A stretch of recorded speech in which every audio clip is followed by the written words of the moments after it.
Assalamualaikum warahmatullahi wabarakatuh. Perkenalkan, nama saya Marudin dari kelas 3A Ekonomi Syariah, NIM 11903155. Di sini saya akan berpresentasi dari makul fikih ibadah.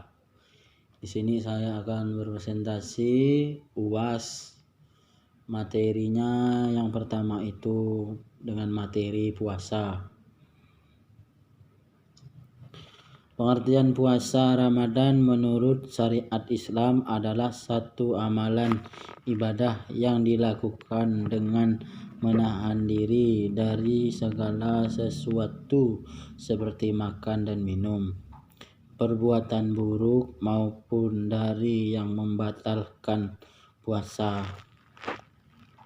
Mulai dari terbitnya fajar hingga terbenamnya matahari, yang disertai dengan niat karena Allah dengan syariat rukun tertentu.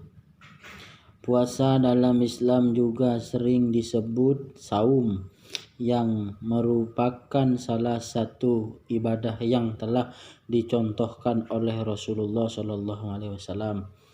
Puasa Ramadan selain menjaga hawa nafsu juga wajib dilakukan oleh umat Islam. Hal ini sudah dijelaskan dalam firman Allah dalam Quran surah Al-Baqarah ayat 183, yaitu Ya ayyuhalladzina amanu kutiba alaikumussyiyam kama kutiba alal ladzina min qablikum la'allakum tattaqun. Hai orang-orang yang beriman, diwajibkan atas kamu berpuasa sebagaimana diwajibkan atas orang-orang yang sebelum kamu, agar kamu bertakwa. Jadi firman Allah SAW di atas menjelaskan bahwa pelaksanaan puasa Ramadan adalah wajib hukumnya, di mana hal tersebut dalam bentuk pertanggungjawaban manusia kepada penciptanya secara langsung serta kegiatan yang menyangkut hablum minallah. Puasa harus dilakukan oleh orang Islam, harus berakal sehat dan balik, atau sebaliknya, orang tidak boleh berpuasa bila orang itu bukan orang Islam atau belum balik atau tidak berakal sehat. Adapun pembatalan puasa itu seperti kita keluarnya mani secara disengaja, atau makan dan minum, itulah yang bisa pengertian zakat dan tata cara mengeluarkan zakat. Kata zakat berasal dari bahasa Arab, yaitu zakah atau zakat, yang berarti bersih, suci, subur, berkah, dan berkembang. Menurut istilah zakat adalah sejumlah harta yang wajib dikeluarkan oleh umat muslim dan diberikan kepada golongan orang yang berhak menerimanya. Selain dengan syariat yang telah ditetapkan, pengertian zakat tertulis dalam Al-Quran dalam surah Al-Baqarah ayat 243 yang berbunyi wa aqimus sholat wa atuz zakat warka'u ma'ar raki'in. Artinya, dan dirikanlah sholat, tunaikanlah zakat, dan rukunlah bersama orang-orang yang rukun. Hukum mengeluarkan zakat. Zakat merupakan bentuk ibadah seperti sholat, puasa, dan lain-lainnya yang telah diatur berdasarkan Al-Quran dan Sunnah. Ibadah ini termasuk dalam rukun Islam yang keempat dan menjadi salah satu unsur penting dalam syariat Islam. Karena itu, hukum membayar zakat adalah wajib bagi setiap muslim yang telah memenuhi syarat-syarat zakat. Selain ibadah, wajib mengeluarkan zakat juga merupakan kegiatan amal soleh kemasyarakatan dan kemanusiaan dengan keberkembangan umum orang muslim.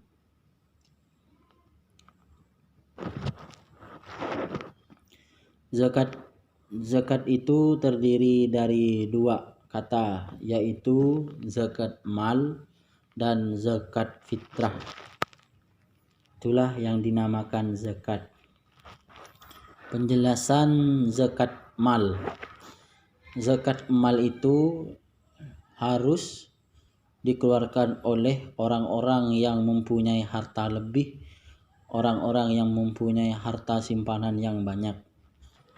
Dan bagi orang-orang yang kurang mampu atau fakir miskin atau orang yang tidak mempunyai saudara atau sebagai yang telah dijelaskan dari awal-awal yang tadi, maka itu tidak diwajibkan untuk mengeluarkan zakat mal.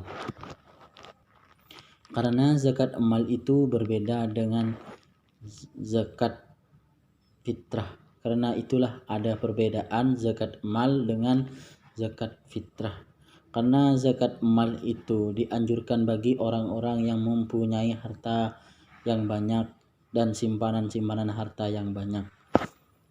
Karena kenapa harus dikeluarkan zakat mal? Di sebagian harta yang mereka miliki itu ada sedikit harta berhak orang lain harus diberikan.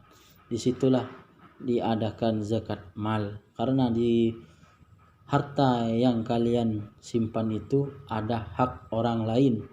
Di situ tata cara pengeluaran zakat mal. Makanya di sini dijelaskan adanya pengeluaran zakat mal. Zakat mal itu dikeluarkan ketika hitungan harta itu sudah mencapai ukuran atau batas yang wajib harus dikeluarkan oleh yang mempunyai harta. Bila hitungan harta itu sudah mencapai targetnya, maka itu harus dikeluarkan zakatnya.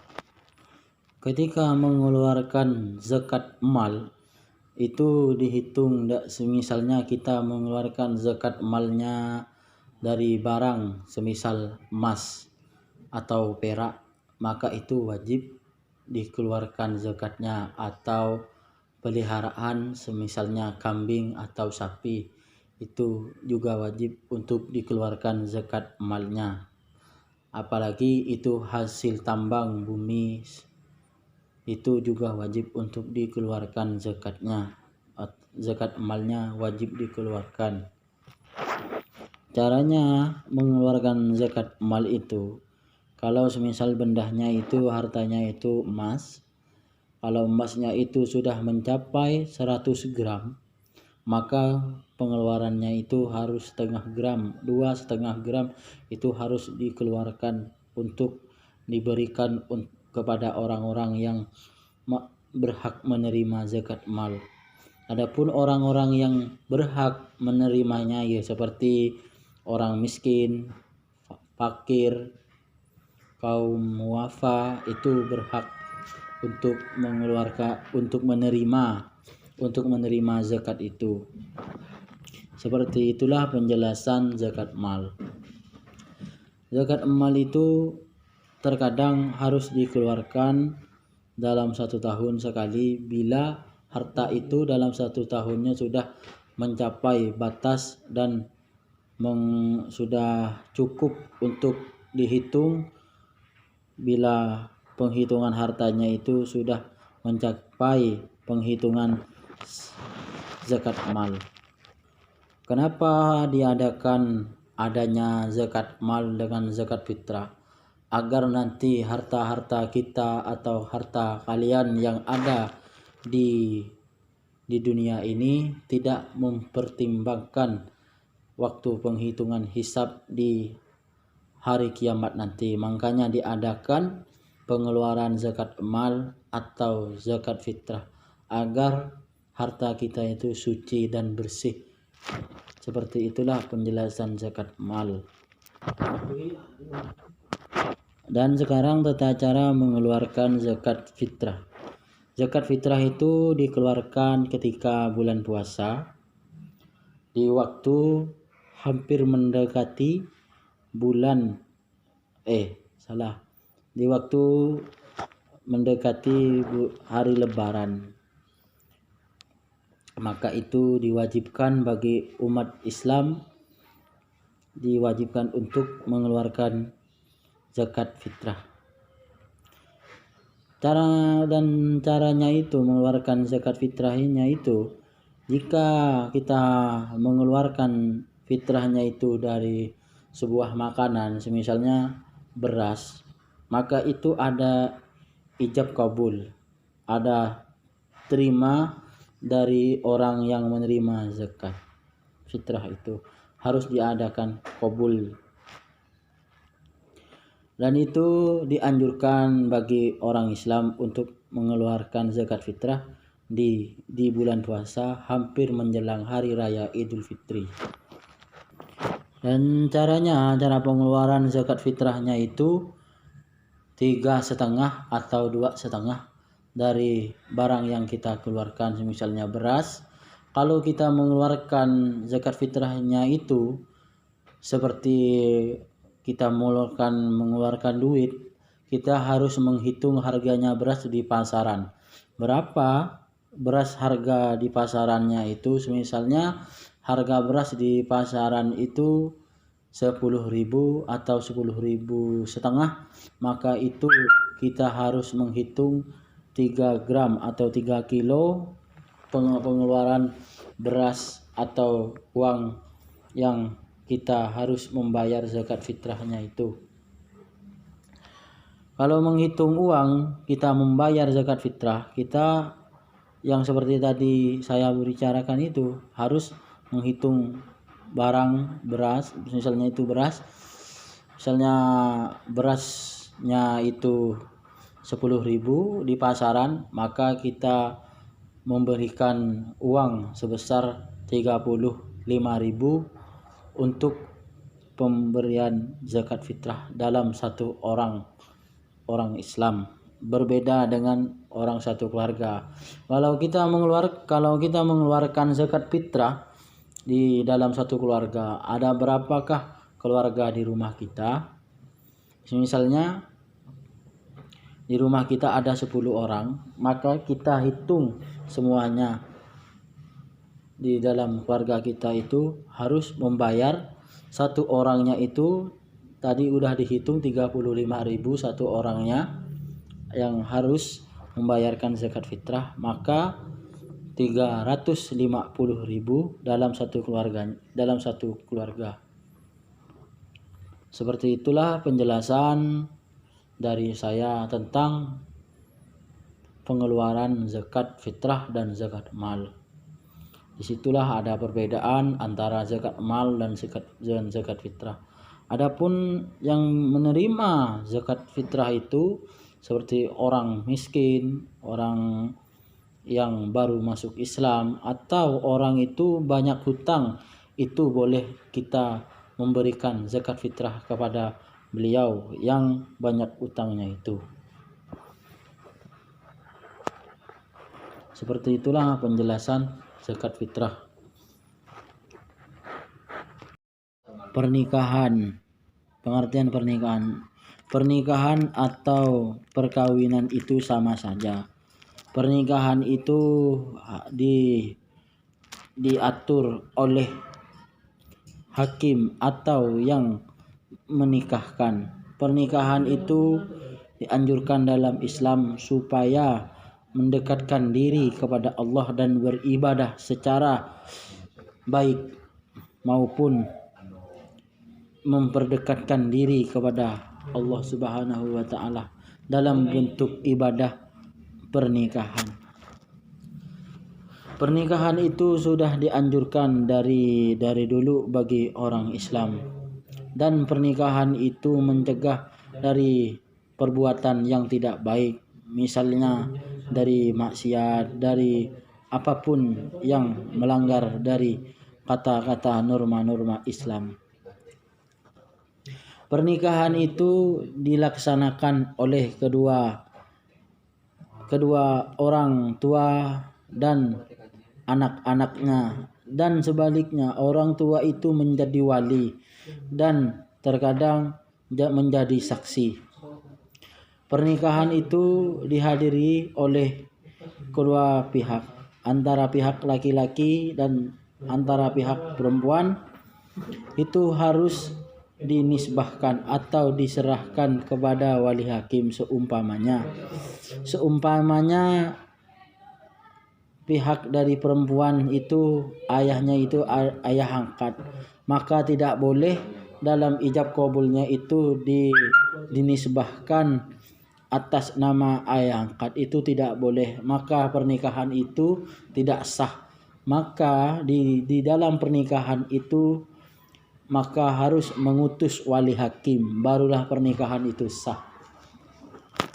Pernikahan itu dilakukan oleh orang yang beragama Islam, yang bisa saja pernikahan itu tidak dilakukan oleh yang beragama, karena di setiap suku atau di setiap negara pasti ada pernikahan itu, perkawinan itu pasti ada, tapi kemungkinan pasti lain caranya dari agama Islam. Kalau kita kan sebagai penganut agama Islam, kita harus ada orang tua, adanya wali, dan adanya orang yang menikahkan. Di balik itu semua, pernikahan itu bukan mainan, bukan sekedar mainan.